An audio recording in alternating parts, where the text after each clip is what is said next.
कहानी की शुरुआत होती है और हम देखते हैं कि तांग तियान एक बुजुर्ग आंटी की मदद कर रही होती है। वो आंटी को देखकर कहती है, आपको काफी चोट आई है, कुछ मदद कर दूं क्या?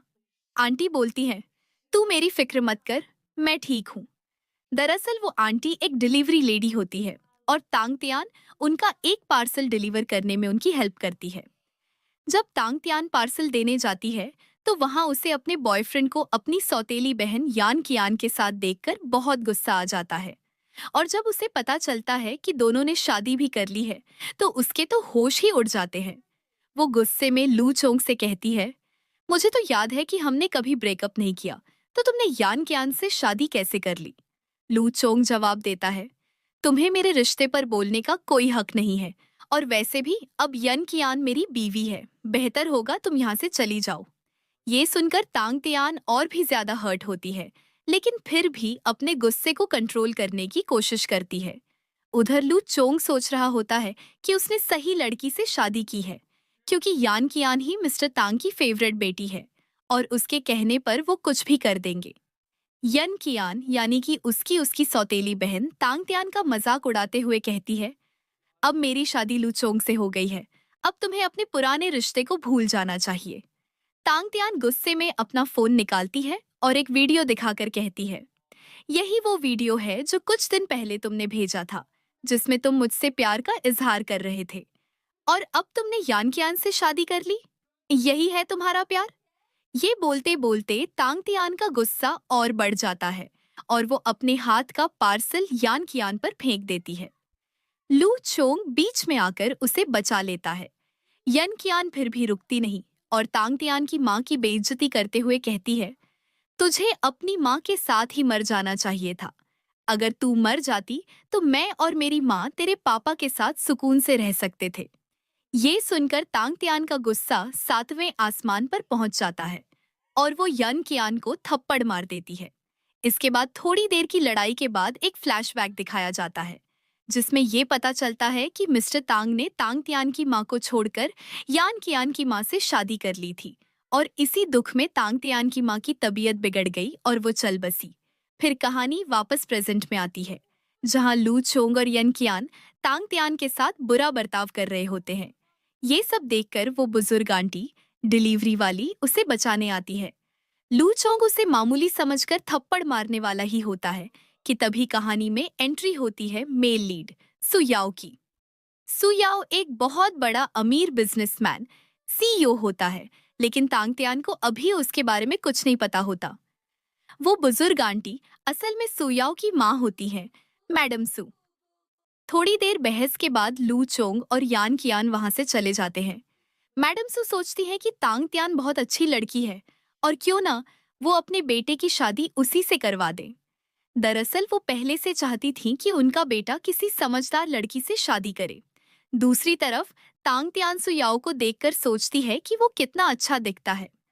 मैडम सू उसे बताती हैं कि सुयाओ उनका बेटा है और तांग तियान चाहे तो उससे दोस्ती कर सकती है। जब तांग तियानसु याओ के हाथ में टैक्सी की चाबी देखती है तो उसे लगता है कि शायद ये लोग गरीब हैं। इतनी उम्र में भी मैडम सू काम कर रही हैं और उनका बेटा टैक्सी चला रहा है। मैडम सू प्लानिंग के तहत तांग तियान से कहती हैं, तुम मेरा नंबर अपने फोन में सेव कर लो, हम अच्छे दोस्त बन सकते हैं। और फिर वो अपना नंबर तांग तियान को देती है और साथ ही अपने बेटे के फोन में भी उसका नंबर सेव करवा देती है। तांग तियान और सुयाओ दोनों ही हैरान रह जाते हैं जब देखते हैं कि मैडम सू ने उनके नंबर एक दूसरे के फोन में हस्बैंड और वाइफ के नाम से सेव कर दिए हैं। दोनों समझ ही नहीं पाते कि ये क्या हो रहा है। जब वो मैडम सू से पूछते हैं तो वो साफ कहती हैं, मैं चाहती हूँ कि तुम दोनों शादी कर लो। सुयाओ ये सुनकर शॉक हो जाता है, जबकि तांग त्यान सोचने लगती है, शादी का आइडिया इतना भी बुरा नहीं है। वैसे भी अब मैं पापा और यन कियान के साथ उस घर में और नहीं रहना चाहती। शादी कर लूंगी तो मैडम सू के साथ रह सकूंगी और उनके काम में भी मदद कर पाऊंगी। थोड़ी देर सोचने के बाद तांग त्यान सुयाओ से कहती है, अगर तुम्हें कोई दिक्कत नहीं है तो मैं शादी के लिए तैयार हूँ। सुयाओ कुछ कह पाए इससे पहले ही उसकी मम्मी इमोशनल ड्रामा करने लगती हैं। अगर तुमने शादी नहीं की तो मैं ये घर छोड़ दूंगी और तुमसे कभी बात नहीं करूंगी। ऐसे में मैडम सू अपने बेटे को इमोशनली ब्लैकमेल करके शादी के लिए मना लेती हैं। को मैसेज कर देता है और कहता है, मैं तुमसे एक शर्त पर शादी करूंगा, और शर्त ये है कि अगर मैं कभी तुम्हें डिवोर्स देना चाहूं तो तुम मना नहीं करोगी। तांग तियान इस बात के लिए मान जाती है। फिर वह दोनों रजिस्ट्रार ऑफिस जाकर अपना मैरिज रजिस्टर कर लेते हैं। फिर एक फ्लैशबैक सीन में दिखाया जाता है कि पहले कभी सू याओ को सिर पर चोट लगी थी और उसकी आंखों पर भी पट्टी बंधी हुई थी। तब एक लड़की ने उसकी मदद किया था। उसने उसकी चोट पर मरहम लगाया था। उसी वक्त सू याओ ने उसे अपने गले से एक जेड का लॉकेट निकालकर दे दिया था। वापस प्रेजेंट में आते हैं। सू याओ तांग तियान के गले में वैसा ही जेड लॉकेट देखकर सोचता है कि शायद यही वो लड़की है जिसने उसकी मदद की थी। वह लॉकेट देखने के लिए आगे बढ़ता है, लेकिन उसे देखकर समझ जाता है कि ये वही लड़की नहीं है। वह तांग त्यान से माफी मांगता है और दोनों वहां से चले जाते हैं। असल में सुयाओ उस लड़की को काफी टाइम से ढूंढ रहा है जिसने उसकी लाइफ में एक मुश्किल वक्त में मदद की थी, लेकिन उसे अब तक वो लड़की नहीं मिली, ना ही वो असली जेड लॉकेट दोबारा देखने को मिला। अगले सीन में तांग त्यान के पापा उसे घर बुलाते हैं। जब वो घर जाती है तो पापा उस पर चिल्लाने लगते हैं, तुम अपनी बहन के साथ इतना बुरा बर्ताव क्यों करती हो? यन खियान और उसकी मम्मी भी तांग तियान को खूब सुनाते हैं। यन खियान अपने पापा से कहती है, ये सब आपकी वजह से है। आप तांग तियान को कुछ नहीं बोलते, इसीलिए ये बिगड़ गई है। मिस्टर तियन गुस्से में आकर कहते हैं, मैंने तुम्हारी शादी फिक्स कर दी है। अगले हफ्ते तुम जिससे कहूंगा उससे शादी करनी होगी। तांग तियान को बहुत गुस्सा आता है और वो कहती है, आपको मेरी फिक्र करने की जरूरत नहीं, क्योंकि मैंने पहले ही शादी कर ली है। और फिर वह उन्हें अपना मैरिज सर्टिफिकेट दिखा देती है। ये देखकर उसके पापा गुस्से में तांग तियान को थप्पड़ मार देते हैं। सर्टिफिकेट उसके हाथ से गिर जाता है और जैसे ही वो उसे उठाने के लिए झुकती है, यन कियान की मम्मी उसके गले में एक लॉकेट देखती है। तांग तियान वहां से चुपचाप निकल जाती है। बाद में उसकी मम्मी कहती है, तांग तियान का वो लॉकेट बहुत महंगा लग रहा था। यन कियान बताती है, असल में तांग तियान के पास एक असली जेड लॉकेट था, लेकिन मैंने वो बदल दिया और अब जो उसने पहना है वो नकली है। इसके बाद तांग तियान कार में बैठकर कहीं जा रही होती है। तभी उसे कार में अजीब सी स्मेल आती है। वो ड्राइवर की तरफ देखती है तो पता चलता है कि उसने मास्क पहना हुआ है। उसे शक होता है और वो सू याओ को डेंजर लिखकर मैसेज करती है। साथ ही अपनी लोकेशन भी भेज देती है। असल में कार में कोई नशीली गैस छोड़ी गई थी, जिससे तांग तियान की तबीयत बिगड़ जाती है और वो बेहोश हो जाती है। ड्राइवर उसे एक आदमी के पास लेकर जाता है, जो कहता है, सर ने इस लड़की से शादी करने के लिए 1 बिलियन दिए हैं, जल्दी से इसे अंदर ले चलो। तांग तियान ये बात सुन लेती है और खुद को बचाने की कोशिश करती है, लेकिन नशे में होने के कारण कुछ कर नहीं पाती। वो आदमी उसके साथ जबरदस्ती करने ही वाला होता है कि तभी सुयाओ अपने असिस्टेंट के साथ वहां पहुंच जाता है। सुयाओ का असिस्टेंट उन बदमाशों को जमकर पीटता है और सुयाओ खुद तांग त्यान को उठाकर वहां से अपने घर ले आता है। अगली सुबह जब तांग त्यान को होश आता है तो वह खुद को सुयाओ के पास सोता हुआ पाती है। उसे कुछ भी याद नहीं होता और उसे शक होता है कि कहीं सुयाओ ने उसका फायदा तो नहीं उठा लिया। लेकिन तभी सुयाओ उसे एक वीडियो दिखाता है जिसमें साफ नजर आता है कि रात को तांग त्यान नशे की हालत में खुद ही उसके पास आने की कोशिश कर रही थी। सुयाओ बताता है कि उसने डॉक्टर को बुलाया था, जिसने उसे ड्रग्स का एंटीडोट देकर ठीक किया। वो उसे भरोसा दिलाता है कि कल रात ऐसा कुछ भी नहीं हुआ जिससे उसे चिंता करनी पड़े। ये सुनकर तांग त्यान थोड़ी राहत महसूस करती है, लेकिन फिर भी शर्म से अपना चेहरा ब्लैंकेट में छिपा लेती है।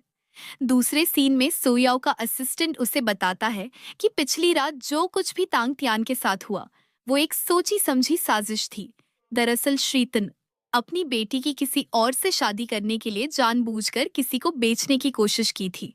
ये सुनकर सुयाओ बहुत गुस्सा हो जाता है और सोचता है कि अब मिस्टर टियन को सबक सिखाना ही पड़ेगा। उस शाम जब सुयाओ घर आता है तो उसे तांग त्यान किचन में खाना बनाते हुए दिखती है। वह मुस्कुराते हुए कहती है, ये सब तुम्हारे लिए बनाया है, चलो खाना खा लो। जब सू याओ टेबल पर बैठता है उसी वक्त तांग त्यान का पैर फिसल जाता है और वह गिरते गिरते सू याओ से टकरा जाती है। इसी दौरान दोनों के बीच गलती से किस हो जाती है। दोनों शर्म से एक दूसरे की तरफ देख नहीं पाते। तांग त्यान भागकर अपने कमरे में चली जाती है और सुयाओ भी चुपचाप वहां से निकल जाता है। अगली सुबह जब सुयाओ एक्सरसाइज करके घर लौटता है तो देखता है कि तांग तियान सोफे पर सोई हुई है और वहां कुछ पेपर्स और एक लैपटॉप पड़ा है। लैपटॉप पर एक फार्मास्यूटिकल कंपनी के कंपटीशन का पेज खुला होता है। तभी उसकी नजर एक छोटे नोट पर जाती है जो तांग त्यान ने खुद के लिए लिखा होता है। मुझे ये कंपटीशन जीतना ही है ताकि मैं मैडम सू को मदर्स डे पर गिफ्ट दे सकूं। ये पढ़कर सू याओ बहुत इमोशनल हो जाता है और सोचता है कि तांग त्यान कितनी प्यारी और सच्चे दिल की लड़की है। अगले दिन जब तांग त्यान सू याओ के साथ उस कंपनी के ऑफिस पहुंचती है तो वहां उसकी मुलाकात लू चोंग और यन कियान से होती है। यन कियान उसका मजाक उड़ाती है लेकिन तांग त्यान उसे इग्नोर करके वहां से चली जाती है। कुछ देर बाद कंपटीशन शुरू होता है। सब एक एक करके अपनी प्रेजेंटेशन देते हैं। लू चोंग को लगता है कि वही जीतेगा, लेकिन जब रिजल्ट आता है तो सबको झटका लगता है। विजेता कोई और नहीं बल्कि तांग त्यान होती है। ये देखकर यन कियान और लू चोंग दोनों चिढ़ जाते हैं और वहां तमाशा करने लगते हैं। लेकिन कंपनी के सीनियर्स उन्हें डांट कर बाहर निकाल देते हैं और तांग तियान को विनर अनाउंस करते हैं। घर लौटने के बाद तांग तियान को उस कंपनी से कॉल आता है। उसे बताया जाता है कि 3 दिन बाद उसे कंपनी के साथ कॉन्ट्रैक्ट साइन करना है। ये सुनकर वह बहुत खुश हो जाती है और खुशी से उछलने लगती है। तभी अचानक घर की लाइट चली जाती है और वह डर जाती है। डर के मारे वह सुयाओ को पकड़कर उसकी गोद में बैठ जाती है। सुयाओ उसे धीरे से कहता है, अब उतर जाओ। लेकिन तांग त्यान डरते हुए जवाब देती है, मुझे अंधेरे से बहुत डर लगता है। जब तक लाइट नहीं आती मैं यहीं रहूंगी। लाइट ऑन होते ही वह शर्माते हुए उतर जाती है और वहां से चली जाती है। उधर दूसरी तरफ लू चोंग यन कियान पर गुस्सा करता है, मैं ये कंपटीशन हार गया और अब मेरे पास कोई रास्ता नहीं बचा, तुम मुझसे दूर रहो। यन कियान उसे समझाते हुए कहती है, मेरे पास एक प्लान है, कॉन्ट्रैक्ट तुम्हें ही मिलेगा, तुम फिक्र मत करो। अब कहानी 3 दिन आगे बढ़ती। हे तांग तियान उस कंपनी में कॉन्ट्रैक्ट साइन करने ही वाली होती है। तभी उसे यनतिन का फोन आता है। यनतिन बताती है कि उसने तांग तियान की नानी को किडनैप कर लिया है और अगर उसने कॉन्ट्रैक्ट साइन किया तो वह उसकी नानी को जान से मार देगी। यह सुनकर तांग तियान डर जाती है, साइन नहीं करती और वहां से निकल जाती है। इसके बाद वह उस जगह पहुंचती है जिसका पता यनतिन ने दिया था। अपनी नानी की हालत देखकर तांग त्यान बेहद दुखी हो जाती है। तभी यनतिन अपने गुंडों से कहती है कि तांग त्यान को वहां से निकाल दें। तांग त्यान गुंडों से बचते हुए अपनी नानी को लेकर भागती है, लेकिन इसी दौरान उसे गंभीर चोट लग जाती है और उसकी तबीयत बिगड़ जाती है। वह बेहोश हो जाती है। उधर जैसे ही सुयाओ को पता चलता है कि तांग त्यान गायब है, वह परेशान हो जाता है। वह उसका फोन ट्रैक करता है और उसे ढूंढ लेता है। जब वह तांग त्यान को उठाता है तो महसूस करता है कि उसे तेज बुखार है और वह बहुत बीमार है। यह देखकर वह बहुत परेशान हो जाता है। अगली सुबह जब टांग ज्ञान की नींद खुलती है तो सो जाओ उसे बताता है, कंपनी वाले फिर से तुम्हें मिलने के लिए बुला रहे हैं। यह सुनकर तांग त्यान खुश हो जाती है। अब तांग त्यान और सुयाओ को सू कंपनी के ऑफिस में देखा जाता है, जहां सुयाओ का असिस्टेंट बॉस बनकर बैठा होता है। वहीं दूसरी ओर यानतिन और लू चेंग भी वहां पहुंचते हैं। उन्हें लगता है कि सूप कंपनी ने उन्हें कॉन्ट्रैक्ट देने के लिए बुलाया है। लेकिन जब एक महिला लू चेंग को कागज देती है तो उसमें लिखा होता है कि वो सेकंड पोजीशन सर्टिफिकेट है।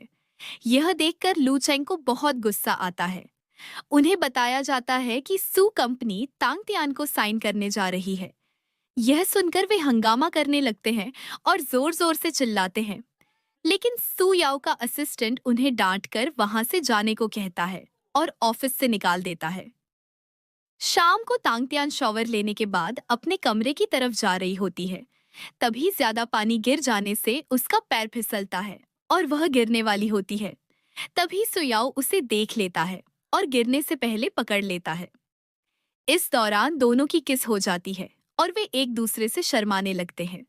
दूर खड़े सुयाओ की मम्मी और तांग त्यान की नानी यह देख रही होती है और सोचती है कि दोनों एक दूसरे के बहुत करीब आ रहे हैं। अगले सीन में तांग त्यान को डिलीवरी करते देखा जाता है। वह एक कुरियर कंपनी में पार्ट टाइम काम करती है और उसे वाइन का बॉक्स डिलीवर करने का काम मिला होता है।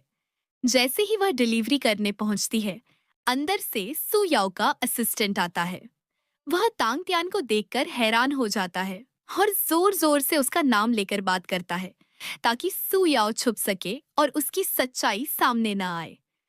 तांग तियान का नाम सुनते ही सु याओ बाथरूम में जाकर छुप जाता है। तभी तांग तियान के पिता और सौतेली माँ वहां आ जाते हैं। उसकी सौतेली माँ तांग तियान के बारे में बुरा भला कहती है और कहती है कि वह अलग अलग लड़कों से गलत रिश्ते बनाती है। यह सुनकर तांग तियान के पिता को बहुत गुस्सा आता है और वह उस पर चिल्लाने लगते हैं। तांग तियान के पिता उसे मारने ही वाले होते हैं कि तभी सु याओ बाथरूम से बाहर आता है और तांग तियान के पिता को डांट देता है। दोनों के बीच लड़ाई हो जाती है, जिसमें तांग तियान के पिता को चोट लगती है और सुयाओ को भी धक्का लगता है। बहस के दौरान बाथरूम से सुयाओ का एक और एम्प्लॉय बाहर आता है। सुयाओ और उसका असिस्टेंट डर जाते हैं कि अब उनकी सच्चाई सामने आ जाएगी, लेकिन सुयाओ उस एम्प्लॉय को मिस गंग कहकर पेश करता है और दिखावा करता है कि वही कंपनी का बॉस है। उसका असिस्टेंट भी झूठी एक्टिंग करता है। इस वजह से सु याओ की सच्चाई तांग तियान और उसके पिता से छुपी रह जाती है। अगले दिन तांग तियान सु याओ को सु कंपनी के ऑफिस छोड़ने आती है। असल में सु याओ ने तांग तियान से झूठ कहा था कि वह सु कंपनी में जॉब के लिए अप्लाई कर रहा है। तांग तियान सु याओ को ऑफिस छोड़ने आती है, जहां उसे लू चोंग मिल जाता है। जैसे ही सु याओ ऑफिस में जाता है, बाहर लू चोंग तांग तियान से बदतमीजी करने लगता है। दोनों के बीच बहस होती है, जिससे तांग तियान गुस्से में आकर लू चोंग को धक्का दे देती है और वह गिरकर घायल हो जाता है। लू चोंग के हाथ से खून बहने लगता है। लू चोंग गुस्से में अपने दोस्त को फोन करता है, जो सु कंपनी में काम करता है। कुछ देर में जब सु याओ और लू चोंग का दोस्त बाहर आते हैं, लू चोंग बार बार सु याओ और तांग तियान की बेइज्जती करने लगता है। वह अपने दोस्त से कहता है कि वह अपने बॉस से कहकर इन दोनों को ऑफिस से निकाल दे और इन पर केस भी दर्ज कराए, क्योंकि उन्होंने ऑफिस की प्रॉपर्टी को नुकसान पहुंचाया है। लू चोंग की बेइज्जती के बाद सु याओ का दोस्त सच्चाई जानता है कि सु याओ ही कंपनी का बॉस है। हालांकि सु याओ ने पहले ही उसे सच्चाई बताने से मना किया था, इसलिए वह बाहर जाकर लू चोंग को डांटता है और कहता है कि अब उसे जो मुआवजा मिल रहा था वह उसे देना होगा। लू चोंग को बेइज्जत करके वह उसे ऑफिस से बाहर जाने को कह देता है। वहीं दूसरी ओर तांग तियान किसी काम से एक रेस्टोरेंट में जाती है, जहां वह सु याओ के एक एम्प्लॉय और ईशा से टकरा जाती है। यह वही एम्प्लॉय है जिसने कुछ दिन पहले सु कंपनी का बॉस होने का नाटक किया था। तांग तियान उसे देखकर हेलो कहती है और थैंक्स भी करती है, क्योंकि उसने सु याओ को अपनी कंपनी में जॉब दिया था। ईशा भी बड़े प्यार से तांग तियान से बात करती है और कहती है कि वह यहाँ एक मीटिंग के लिए आई है, जिसमें सु कंपनी के मैनेजर्स और सीईओ शामिल हैं। तभी अचानक तांग तियान को सु याओ की आवाज सुनाई देती है और उसे समझ नहीं आता कि वह यहाँ क्या कर रहा है। जब वह कमरे के अंदर जाती है तो वहाँ सु याओ नजर आता है। कुछ देर तक सु याओ भी भ्रमित होता है, क्योंकि वह नहीं चाहता था कि तांग तियान के सामने उसकी सच्चाई आए। थोड़ी देर सोचने के बाद सु याओ तांग तियान से झूठ बोलता है और कहता है कि कंपनी के बॉस ने उसे यहाँ बुलाया है ताकि वह बॉस को ज्यादा शराब पीने से रोक सके। वह बताता है कि वह यहाँ सिर्फ अपने बॉस को बुलवाने की वजह से आया था। यह सुनकर तांग तियान कहती है, तुम अपना ध्यान रखना, मैं जा रही हूँ, और वह वहां से चली जाती है। अगले दिन हम ईशा को एक एग्जीबिशन में देखते हैं, जहां वह अपने पौधे लेकर आती है। यह एग्जीबिशन आयुर्वेदिक मेडिसिनल पौधों के लिए है और यहाँ कई डॉक्टर, एग्रीकल्चर इंस्पेक्टर और हर्बल डॉक्टर अपने पौधों की जांच कर रहे होते हैं। तभी एक इंस्पेक्टर की नजर ईशा के पौधों पर पड़ती है, जिनमें कीड़े लगे होते हैं। वह ईशा को चिल्लाकर कहता है कि वह एग्जीबिशन में ऐसा पौधा क्यों लेकर आई है, क्योंकि उसके पौधे कीड़े से भरे हुए हैं और इसके कारण दूसरे लोगों के पौधों को भी नुकसान हो सकता है। ईशा अपनी सफाई में कहती है कि इसमें उसकी कोई गलती नहीं है, क्योंकि कल रात जब उसने अपने पौधों की जांच की थी तब उनमें कोई कीड़ा नहीं था। वह कहती है कि यह सब तांग तियान ने किया है, क्योंकि कल रात वहां सिर्फ वह थी। इसके बाद वहां मौजूद सभी लोग तांग तियान के बारे में गलत बातें करने लगते हैं। ईशा अपने फोन से एक वीडियो दिखाती है, जिसमें तांग तियान एक पहाड़ी पर पौधों से कीड़े इकट्ठा कर रही होती है और एक बोतल में भर रही होती है। वह कहती है, यह है सबूत, तांग तियान ने ही मेरे पौधों में कीड़े डाले हैं और शायद उसने आपके पौधों में भी यह कीड़े डाले होंगे। इस वीडियो के बाद लोग तांग तियान के खिलाफ गुस्से में आकर उसके बारे में गलत बातें करने लगते हैं। लेकिन तंग किया इस सिचुएशन को बहुत ही स्मार्टली हैंडल करती है और सबके सामने ईशा की प्लेन का पर्दाफाश कर देती है। अब सब लोग ईशा को डांटना लगते हैं और ऐसा दौरान ईशा को वहां से निकालने के लिए सीनियर गार्ड्स आ जाते हैं। एग्जीबिशन खत्म होने के बाद जब तांग तियान बाहर जाती है तो उसे यान कियान और उसकी मम्मी मिल जाती है, जो मिलकर उसकी बेइज्जती करती है, उसकी बुराइयां करते हैं। सू याओ का असिस्टेंट भी वहां होता है, लेकिन वह दोनों की बातों को शांत करने की कोशिश करता है। बावजूद इसके दोनों असिस्टेंट की कोई बात नहीं सुनती।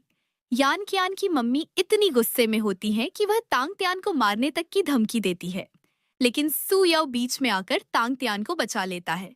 इस कारण से बो जमीन पर गिर जाती है और सिर पर चोट लगने के कारण वह जोर से चिल्लाकर नाटक करने लगती है। सू याओ उन्हें हिदायत देता है कि अगर वह यहाँ नाटक करना जारी रखेगी तो कंपनी का बॉस उनसे मिल सकता है या नहीं, यह नहीं कहा जा सकता।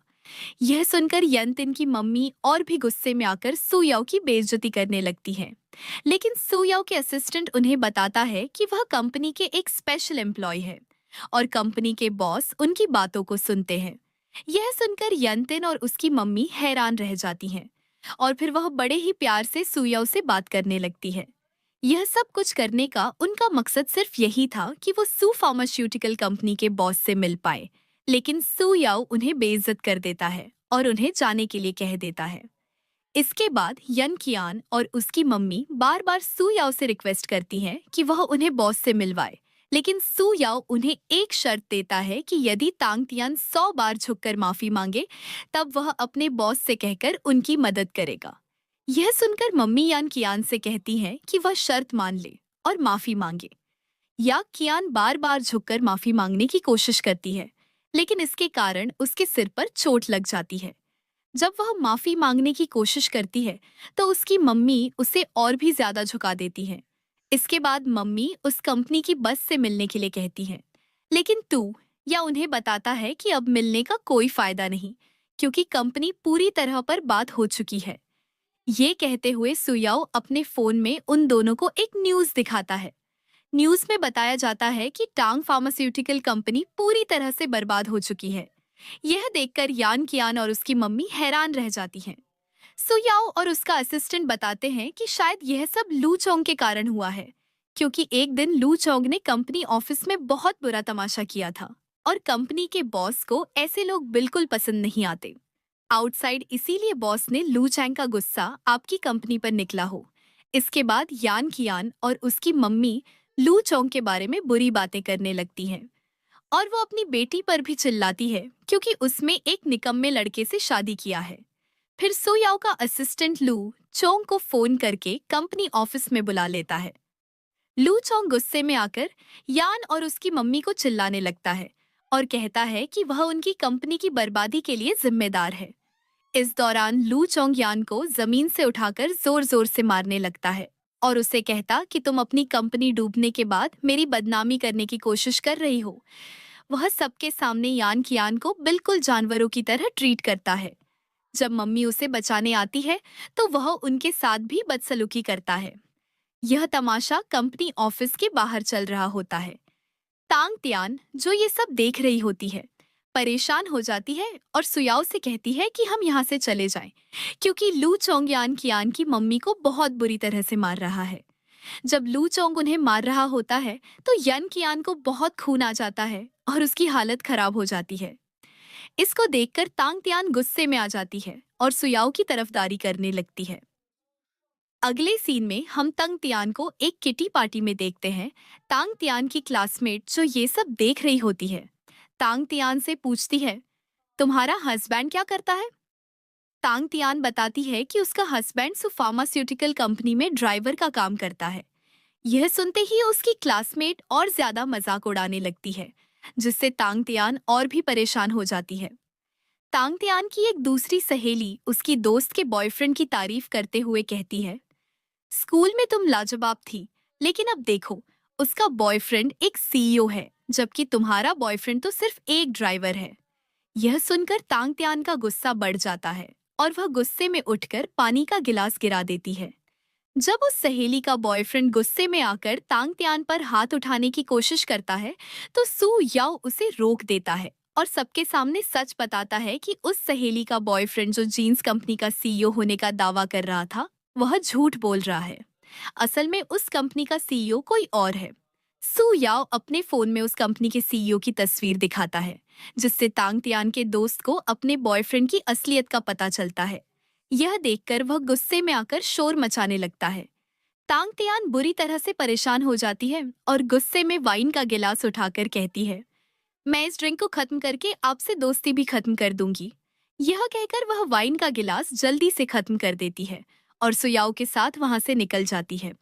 कुछ समय बाद वाइन के नशे में उसका पैर मुड़ जाता है और वह गिर जाती है, जिससे उसे चोट आ जाती है। नशे में वह सुयाओ के पास आती है और उसके पास जाकर बातें करने लगती है। सुयाओ उसे घर लेकर जाता है और उसकी चोट पर दवा लगाता है, लेकिन तांग तियान नशे की हालत में बार बार उसके पास आने की कोशिश करती है। दोनों बिस्तर पर बैठकर एक दूसरे से बेहद प्यार से बात करते हैं और उनके रिश्ते में एक नई शुरुआत होती है। अगले सीन में हम एशा को एक पार्टी में देख सकते हैं, जहां सू फार्मास्यूटिकल कंपनी के विप पर्सन और बड़े मैनेजर्स भी मौजूद होते हैं। ईशा ने तांग तियान को उकसाने के लिए उसे यहाँ बुलाया था। वह तांग तियान को यह बताने की कोशिश करती है कि सू याओ ने उसे झूठ बोला है और असल में सू याओ ड्राइवर नहीं, बल्कि सू फार्मास्यूटिकल कंपनी का मालिक है। शुरुआत में तांग तियान ईशा की बातों पर यकीन नहीं करती, लेकिन जब वह खुद देखती है कि सू याओ को सभी कांग्रेचुलेशन दे रहे हैं, तो उसकी बातों पर यकीन करने लगती है। ईशा तांग तियान को और उकसाने के लिए कहती है, सू याओ ने तुमसे इसलिए शादी की क्योंकि वह एक साधारण जिंदगी जीना चाहता था और देखना चाहता था कि गरीब लोग कैसे रहते हैं। यह सुनकर तांग तियान को गुस्सा तो आता है, लेकिन वह शांति से रहती है। ऐशा की बातें और अधिक गुस्सा दिलाती हैं, लेकिन तांग तियान शांत रहती है और सुयाओ के पास जाकर सबके सामने उसके साथ खड़ी हो जाती है।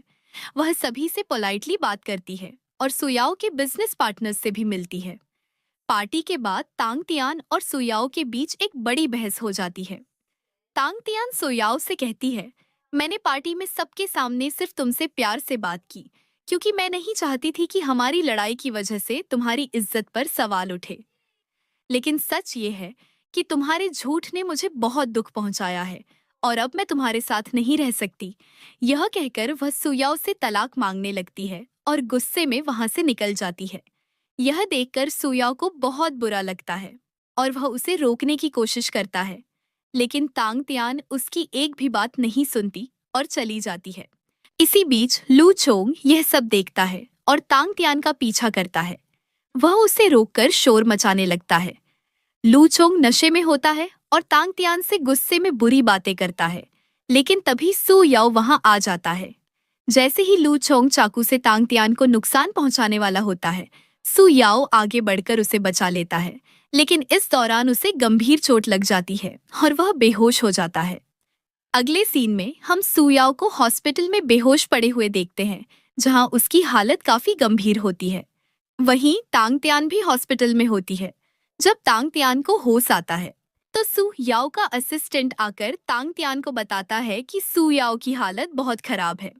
ये सुनकर तांग तियान बहुत टेंशन में आ जाती है और जैसे ही वो अपने बिस्तर से उठने लगती है, उसे चक्कर आने लगते हैं।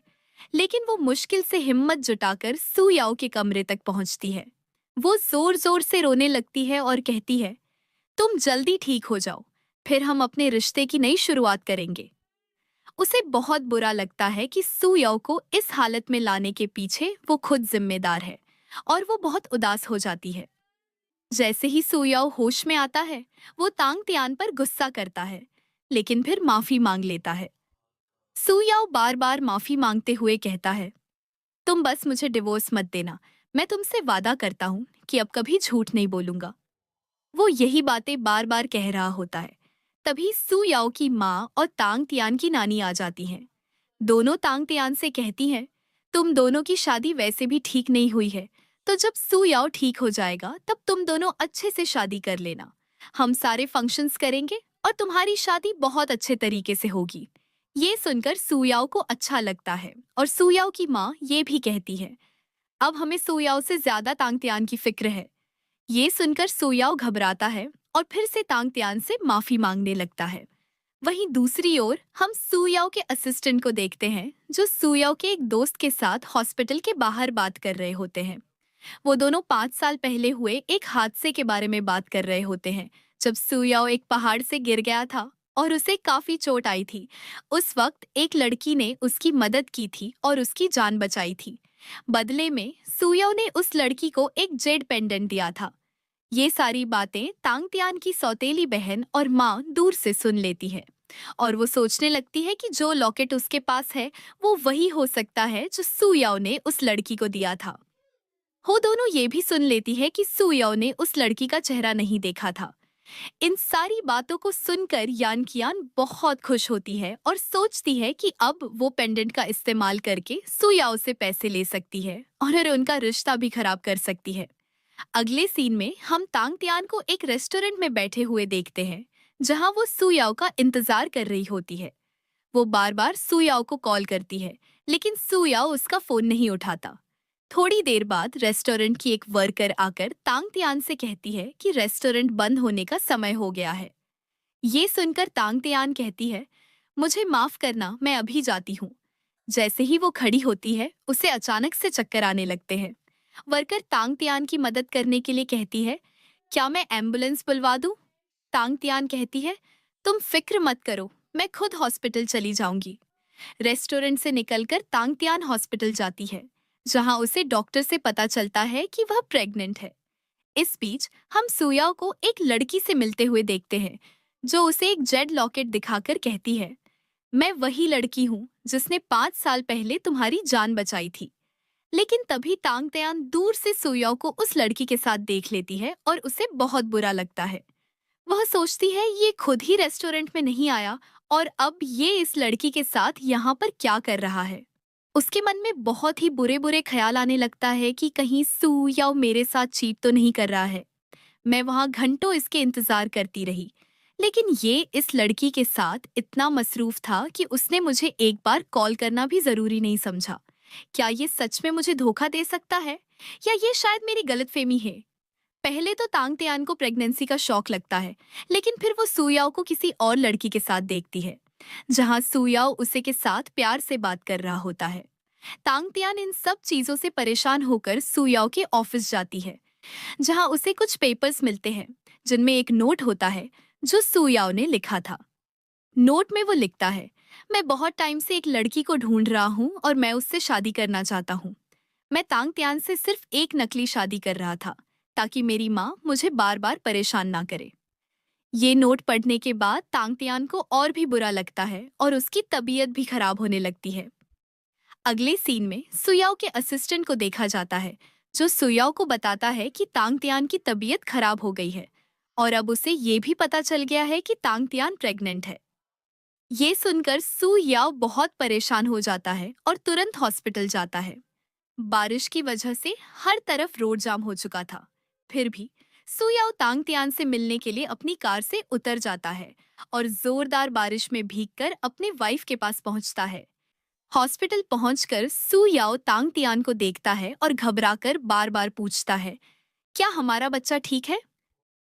तांगतियान टाइप करके उसे बताती है कि बच्चे को कुछ नहीं हुआ, वह ठीक है। दोनों कुछ देर फोन पर बात करते हैं और सुयाओ को लगता है कि तांगतियान उससे गुस्सा है, इसलिए वह बात नहीं कर रही। लेकिन तांगतियान उसे बताती है कि उसे एक बीमारी है जिसमें स्ट्रेस लेने की वजह से उसकी आवाज चली जाती है। यह सुनकर सु याओ हैरान हो जाता है, क्योंकि उसे शक होता है कि कहीं तांगतियान वही लड़की तो नहीं जिसने उसकी जान बचाई थी। सु याओ ने अभी तक उस लड़की से मिलने की बात की है, इसलिए वह तांगतियान से पूछता है, क्या तुम्हारे साथ पहले भी ऐसा हो चुका है? तांगतियान बताती है कि 5 साल पहले जब उसकी दादी की तबीयत खराब थी, तब भी उसकी आवाज ऐसी ही चली गई थी। सुयाओ और तांगतियान के बीच बातचीत का सिलसिला जारी रहता है और धीरे धीरे सब बातें सामने आ जाती हैं। सुयाओ को यह पता चलता है कि उस दिन पहाड़ पर उसकी जान बचाने वाली लड़की कोई और नहीं बल्कि तांग त्यान थी।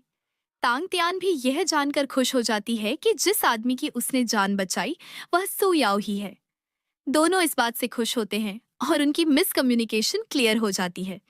जो गलतफहमी तांग त्यान के मन में थी वह धीरे धीरे खत्म हो जाती है और उसे अच्छा महसूस होने लगता है। यहाँ पर सु याओ उसे बताता है कि उसने डिसाइड कर लिया था कि जिसने उसकी जान बचाई थी वह उस लड़की को जरूर ढूंढ लेगा और फिर उसी के साथ शादी करके अपना लाइफ गुजारेगा। इसीलिए वह लंबे समय तक अपनी मॉम और दादी के कहने पर भी शादी की बात को टाल रहा था। आखिरकार तांग त्यान एक सवाल पूछती है, अगर मेरी जगह कोई और लड़की होती जिसने तुम्हारी जान बचाई होती तो क्या तुम उसके पास चले जाते? सुयाओ कहता है, असल में मैं तुमसे प्यार करता हूँ और वह नोट मैंने तुम्हारे साथ शादी के बाद लिखा था। लेकिन तुम्हारे साथ रहते हुए मुझे यह पता चला कि मैं तुमसे सच में प्यार करता हूँ। सच यह है कि अब मेरी लाइफ में सबसे ज्यादा इम्पोर्टेंट तुम हो। वे दोनों धीरे धीरे अपनी सारी मिसकम्युनिकेशन क्लियर कर लेते हैं, एक दूसरे को गले लगाकर रोते हैं और इस दौरान यह भी पता चलता है कि तांग तियान प्रेग्नेंट है। वह दोनों बहुत करीब आ जाते हैं और एक दूसरे को किस करते हैं। तभी सुयाओ के पास उसकी असिस्टेंट का फोन आता है। वह कहती है, तुम्हें जिस लड़की से मिलने के लिए बुलाया था उसने कहा कि उसने तुम्हारी जान बचाई थी। वह असल में झूठ बोल रही थी। लेकिन अजीब बात यह है कि वह लड़की भी उस पहाड़ के आसपास रहती है और उसने अभी अभी हॉस्पिटल में जाकर प्लास्टिक सर्जरी करवाई है। सुयाओ और तांग तियान को यह सब बातें बहुत अजीब लगती हैं और इसलिए वे दोनों उस लड़की से मिलने जाते हैं। वे लोग एक फाइल में कुछ पेपर्स रखते हैं और जाकर उस लड़की से मिलते हैं। वे कहते हैं, हमें तुम्हारी सच्चाई पता चल गई है। हमें पता चल गया है कि तुमने प्लास्टिक सर्जरी करवाई है। यह सुनकर वह लड़की बहुत परेशान हो जाती है और तांग त्यान को चिल्लाकर कहने लगती है। गुस्से में वह अपना असली नाम बोल देती है। जैसे ही उसके मुंह से अपना नाम निकलता है, सुयाओ और तांग त्यान हैरान रह जाते हैं क्योंकि वह लड़की कोई और नहीं बल्कि यान कियान होती है। सुयाओ, तांग त्यान और यान कियान के बीच कुछ देर बहस होती है और फिर सुयाओ और तांग त्यान उसे चिल्लाकर वहां से भगा देते हैं। अगला सीन है जब तांग त्यान एक रेस्टोरेंट में होती है और सुयाओ उसके लिए एक वेडिंग रिंग लेकर आता है। वह रेस्टोरेंट में सबके सामने उसे प्रपोज करता है और कहता है, क्या तुम मुझसे शादी करोगी? तांग त्यान बहुत इमोशनल हो जाती है और कहती है, हमारी शादी पहले ही हो चुकी है। तुम्हें मुझे फिर से प्रपोज करने की जरूरत नहीं है। इस पर दोनों मुस्कुराते हैं और रेस्टोरेंट में सब लोग उनके लिए तालियां बजाते हैं और उन्हें किस करने के लिए कहते हैं। अगली सीन में हम देखते हैं तांग तियान अपने कार में बैठती है, लेकिन उसे अपनी ड्राइवर की हरकत कुछ अजीब सा लगता है। इसीलिए वह उसे गाड़ी रोकने के लिए कहती है, लेकिन ड्राइवर और तेजी से कार भगाने लगता है। वह कुछ एक्शन ले पाती उससे पहले वो इंसान उसे किडनैप कर लेता है। दरअसल ये इंसान उसका ड्राइवर नहीं था बल्कि उसका अंकल था। वो उसे बेहोश करके कमरे में ले आता है। होश आने के बाद तंगतियां उसे देखकर डर जाती है और उसे रिक्वेस्ट करती है कि वो उसे छोड़ दे, लेकिन वह उसे चाकू दिखाकर डरने लगता है। तब तक सुयाओ भी तांग तियान की लोकेशन को स्ट्रेस करके वहां पर पहुंच जाता है और वो भी उसके अंकल को तांग तियान को छोड़ देने के बदले काफी सारे पैसे देने का वादा करता है। लेकिन उसका अंकल फिर भी सुयाओ की बात नहीं मानता और चाकू से तांग तियान को घायल करने लगता है। काफी देर के बहस के बाद उनके बीच एक छोटा सा फाइट देखने को मिलता है। इसके बाद सुयाओ और उसका असिस्टेंट अंकल को पकड़ने में कामयाब होते हैं। तब तक सिक्योरिटी गार्ड्स भी वहां पर आ जाते हैं और अंकल को पकड़कर पुलिस के हवाले कर देते हैं। वही सुयाओ तांग तियान को संभालने आता है। वह उसे दिलासा देता है कि अब तुम्हें कुछ नहीं होगा। अगली सीन में हम देखते हैं कि तांग तियान की सौतेली माँ और सौतेली बहन को पुलिस पकड़कर ले जाती है क्योंकि इन दोनों ने ही अंकल को भड़काकर तांग तियान को किडनैप करने के लिए कहा था। वह दोनों रोते चिल्लाते हैं लेकिन पुलिस उन्हें पकड़कर ले जाती है। इसके बाद वे दोनों अपनी लाइफ का आनंद लेने लगते हैं। कहानी कुछ हफ्तों आगे बढ़ जाती है जहां हम सु याओ और तांग तियान को एक प्रॉपर शादी करते हुए देखते हैं। वे दोनों वेडिंग कपड़ों में होते हैं और सभी लोगों के सामने एक शानदार शादी करते हैं।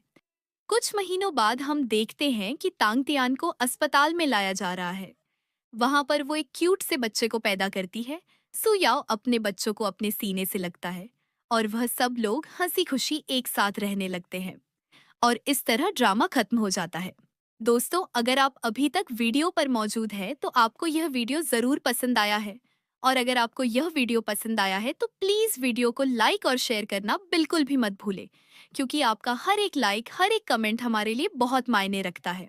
और अगर आप चैनल पर नए हैं तो चैनल को सब्सक्राइब करके बेल नोटिफिकेशन को ऑन कर लीजिए। और हाँ दोस्तों, हमारे चैनल पर इससे भी ज्यादा इंटरेस्टिंग कहानी एक्सप्लेन किया गया है और आप आई बटन पर या स्क्रीन पर दिए गए लिंक को क्लिक करके उन वीडियोस को देख सकते हैं।